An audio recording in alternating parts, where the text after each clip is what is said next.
Hi everyone, today magsasolve tayo ng linear Diophantine equation in two variables.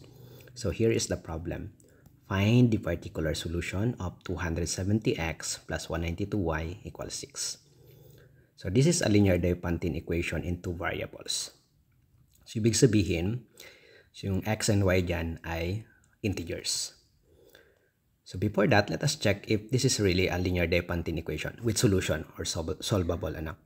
So, kailangan yung GCD dyan ng 270 and 192, kailangan it divides 6. Ibig sabihin, dapat yung GCD nito ay divisor ni 6. D divides 6. Okay?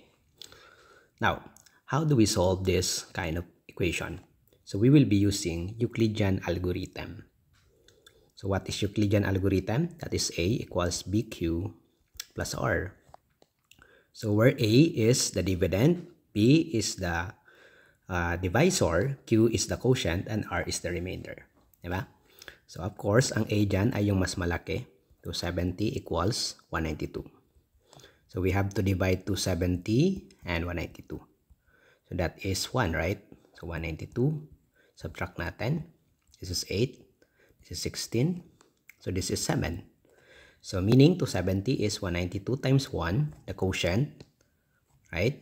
So added by the remainder 78. So next, yung 192 naman ang i-divide natin. 192 and the remainder 78.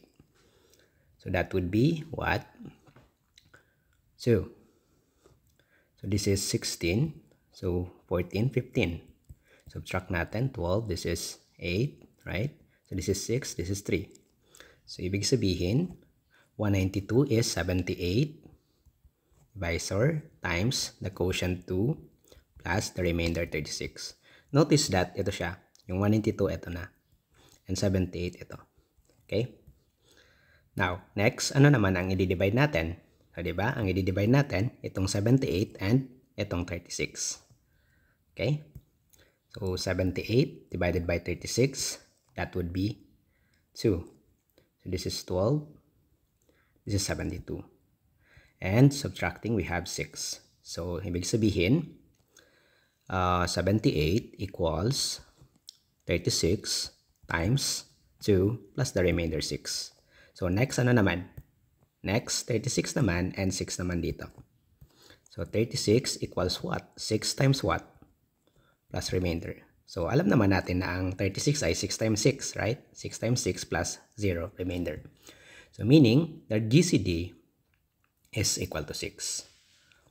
GCD of 270 and 192 equals 6.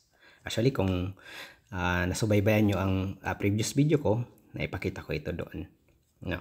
So, the GCD is really 6. Now, we are asked to find the value of x and y, the particular solution. So, how do we do that? So, magba-backward lang tayo. Ibig sabihin, gamitin natin itong 6 na to. 6 equals, okay, 78 minus 36 times 2. Diba? Ito, transpose lang po natin. I-transpose mo lang ito dito. Ilipat mo dyan sa kaliwa. So, that is 6 equals 78 minus 36 times 2. Tama? Now, ngayon, nagamit na natin ito. Ang next naman natin ay gamitin natin ito, ang 36. So, 78 minus, what is 36 here? So, burahin muna natin yan. Para clear. Ano? So, makikita natin dito na ang 6 ay equals 78 minus 36 times 2. Correct? And ito naman, 36 equals 192 minus 78 times 2. And dito naman, si 78 equals 270 minus 192 times 1. Ngayon, andito na tayo. Ito na ang gagamitin natin. Backward tayo, papunta tayo doon. So, dito, si 36 naman ang gagamitin. So, what is 36? 192 minus 78 times 2.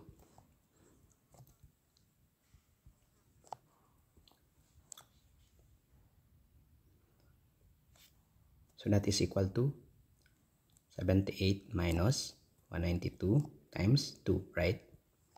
So, ito, negative, magiging ang positive yan, right? So, plus 78 times 4. So, ngayon, para silang may 78, So 78. 1 ang ano dito, factor dito 4. So that would be 5 na. Minus 192 times 2. So next na, last, 78 naman. What is 78? 270 minus 192 times 1. So multiply natin ng 5 minus 192 times 2. Okay? So that is 270 times 5, di ba?